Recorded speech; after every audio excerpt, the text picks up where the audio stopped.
He had the highest award in all the military for heroics. No one knew who the fuck this man was.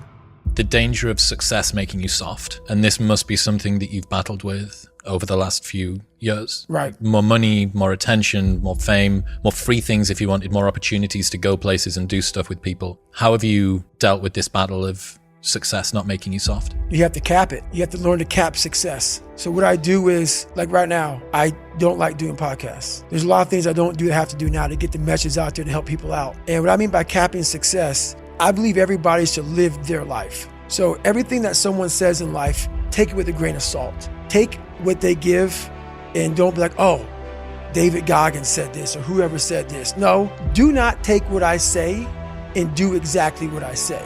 So for me, what makes me who I am, because my mission is very different than yours or anybody else's. I have to go into a situation knowing, okay, I'm a guy who wants to make people better. For people to get better, I have to continuously get better myself. For me to do that, I can't just say, oh, I have this resume. The resume is there forever. I'm good. I have to cap my success, because for me to help people out, I can't just say I did it once and I'm good. I have to continue to reinvent the wheel of the mind and figure out more and more ways for you to pull. Because if I have a cookie cutter message, it may hit 5 people out of 25. You just failed.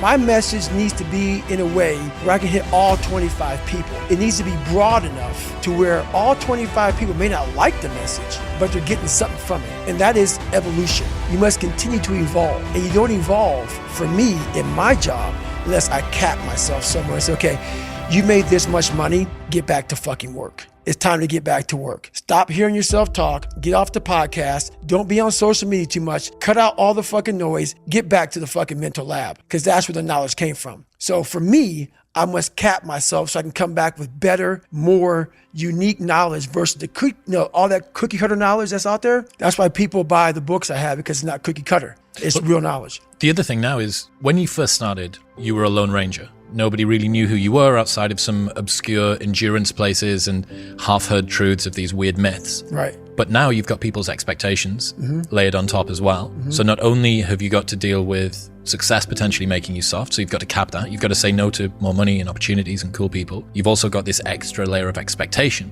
that's coming through from other people too. And I think that you talk about trained humility in the new book too. I've got to presume that that fits into this equation. Right, it fits in big time. And that's one big reason why I do fight fire, because all the knowledge for myself comes from that place. It doesn't come from the place of success. For me, like, I built Goggins from the ground up. I was born David Goggins. David Goggins wasn't good enough. He was a scared, bullied, abused kid who struggled in life. And that kid, whenever something got tough, no matter how hard I trained, no matter how ready I was, whenever something got tough for me, David Goggins, the real David Goggins, would come out and he would quit. So I realized this over a period of time. So I had to build Goggins. And in that process, I had to go back to that mental lab. And that mental lab is at scratch. That mental lab isn't that trained humility. That's where I get better. I get better when I'm digging holes in the ground, when I'm waking up early knowing I don't have to do these things. That's where I get better. So it's important to stay hungry. It's important to stay hungry, but it's important more to stay humble within that hunger. So while you're hungry, a lot of people are hungry, but humility is everything.